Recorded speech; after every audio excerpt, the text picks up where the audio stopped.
My name is Olu Rouse, and this is my Black History Month project on Fred Hampton.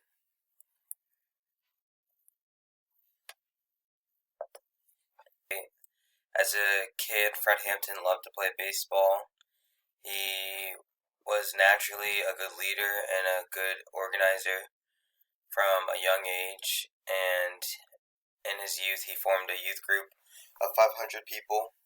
The group advocated for better recreational conditions and educational opportunities in their community of Maywood, Illinois, and it showed from a young age that Fred Hampton was a leader.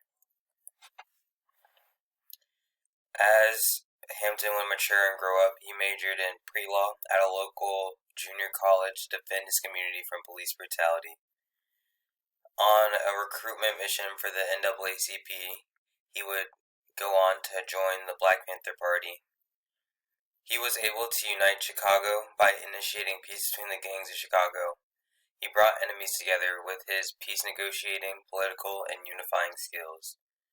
He established a community police watch in Chicago to better combat police violence, and he brought together a group of multiracial political groups, not just African Americans, but other minorities and other people oppressed by the American government, and together they formed the Rainbow Coalition, a group that wanted to combat the oppression that was facing the communities in Chicago, the minority communities. Hampton had believed in many things, one of these being that he believed that racial and ethnic conflicts and conflicts between these races and ethnicities was one of the biggest struggles for minorities, and especially the plight of the African American community. Things like black on black violence is what he meant by this. He thought that this was hurting the community majorly than other things. He felt that if these minorities, instead of fighting against each other, came together, that they would be able to do much more for themselves and create much more change than if they were apart and if they were fighting against each other. A lot of his ideals also aligned with the Black Panther Party's ideals, and in this sense I mean he believed that capitalism was a contributing factor to the oppression of people of color. Hampton also preached the importance of education and advocated for people to become educated to continue the revolution for civil rights of that time and even now. The Black Panther Party had many enemies, and Hampton was no exception to this. The FBI was one of these enemies. The chief of the FBI was J. Edgar Hoover, and he had been chief since the initial founding of the FBI in 1935, and would go on to be chief until his death in 1972. The FBI saw Hampton's ability to unite the ethnic minority communities as a threat. The FBI would also try to divide the communities Hampton had united. They used tactics like encouraging political groups to seek aggression against the Black Panther Party. They would make fake propaganda meant to insult the Black Panther Party's allies as if it was made by the Black Panther Party. They would send an anonymous message to the Black Panther Party, and they would target racial differences within the communities that Hampton had united. Another tactic they used was to plant spies within the Black Panther Party, and Hampton's bodyguard himself was a spy.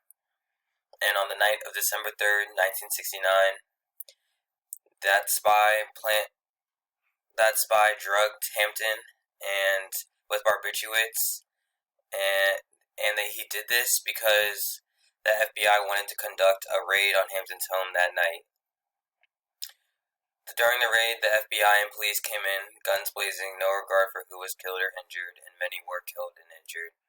When they found Hampton, he was unconscious, yet still alive, but what they did not know is that another Black Panther was there, recording the incident and recording what was happening, and the next part will shock you, but although they knew Hampton was alive, they would go on to kill him, and Hampton's fellow Black Panther got this on recording, and they stated, "He's barely alive. He's good now and dead. He's good and dead now, my bad." Later autopsy reports denied that Hampton had been drugged earlier that night, and dismissed the fact that he had barbiturates in his system. Although Fred Hampton was fatally killed that night, his memory still lives on. Hampton was profound at uniting a community and fighting for the change the Black community needed in 1969 during the Civil Rights Movement.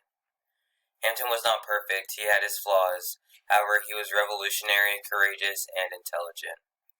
American history tends to antagonize the militant civil rights groups like the Black Panther Party and the things Fred Hampton was a part of without highlighting all the good these groups brought to their communities. This is why I wanted to share Fred Hampton's story with you today. Thank you for listening, and have a blessed day.